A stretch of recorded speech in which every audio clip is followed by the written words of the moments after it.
I know that some of my opinions may not be popular. They may not be normal to some, and some people might find them extremely strange. And I don't necessarily disagree with that.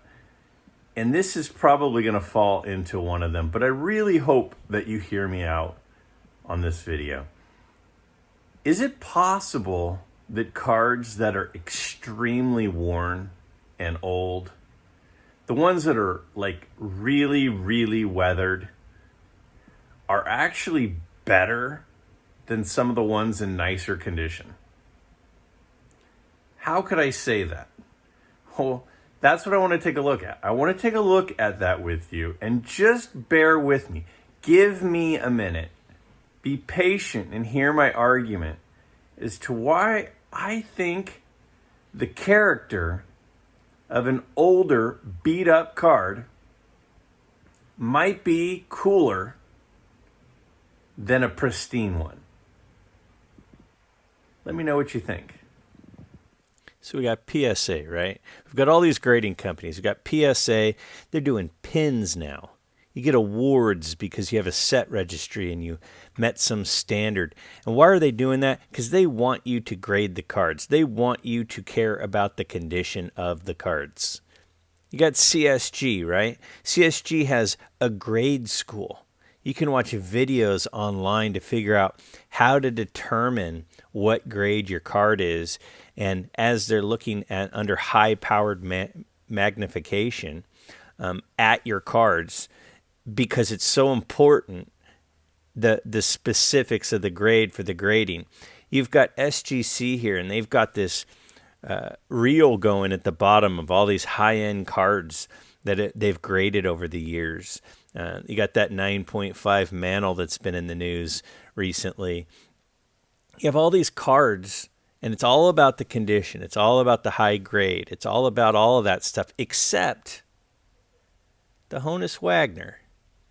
Nobody really cares about how nice a Honus Wagner is. If you've ever seen a Honus Wagner in person, you probably remember it. I've seen a couple. And it's memorable because it's this iconic card. But I bet you don't remember the grade of the one that you saw. It didn't matter. It was a Honus Wagner. And because of that, there was something special about seeing the card. And even this one that has a big rip through it, it's only half the card. I bet you remember it. I know most of us have seen the show American Pickers, right? And those guys talk about searching for rusty gold. They're looking for things with patina. You'll see old trucks. You'll see old signs. And people want things that are weathered. They want things that show age, that show deterioration. And the reason is because there's something really cool about something that has a story to it. If it's a brand new Chevy sign, if it's a brand new Ford sign that just got stored away and forgotten, that's not that interesting. Let's look at this 48 leaf Jackie Robinson. Look at those corners. That doesn't happen overnight. Look at the surface of this card. Even that crease right through his face. Look at the edges of this card. That doesn't happen in a few minutes or hours. This Lou Gehrig Goudy, those corners happen because it's been touched thousands of times.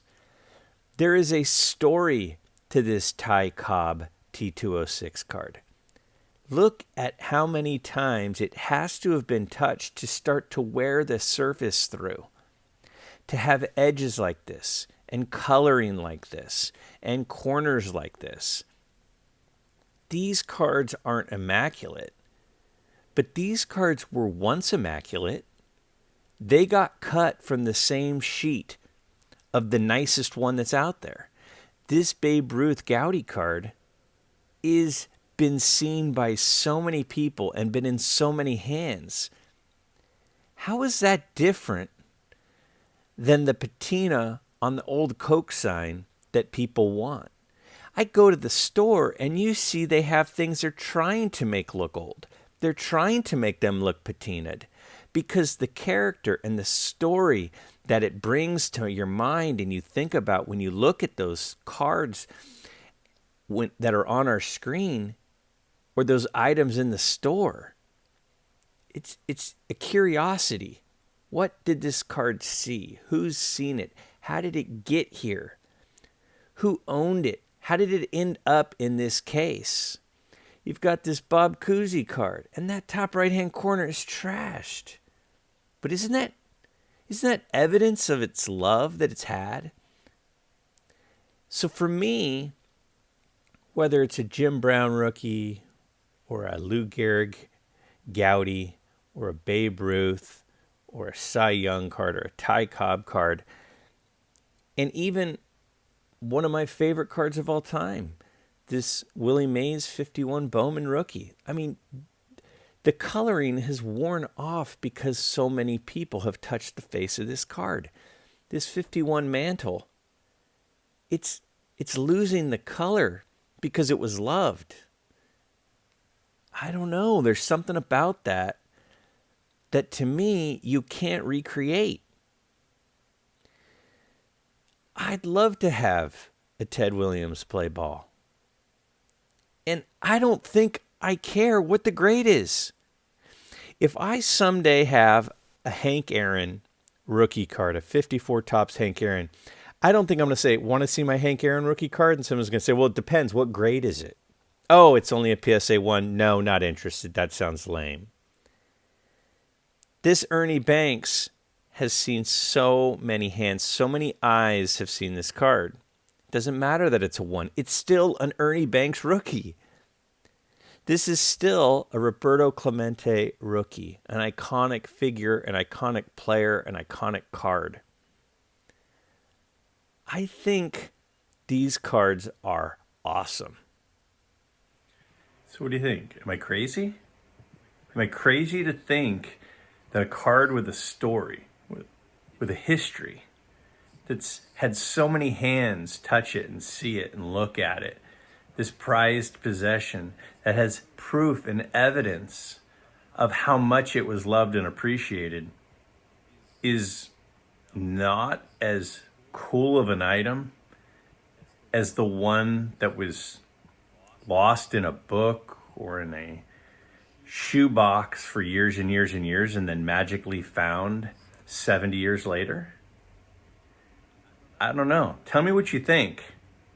But there's something about that old card that was clearly loved and an heirloom for someone that they were so proud of and had hands pass it back and forth so many times. Tell me if I'm crazy.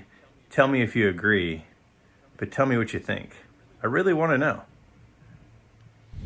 If you've not yet done so, please subscribe to the channel. It helps so much with the YouTube algorithm and gets my content out to more people. All right, that is it. But again, I think the card with a history is pretty cool.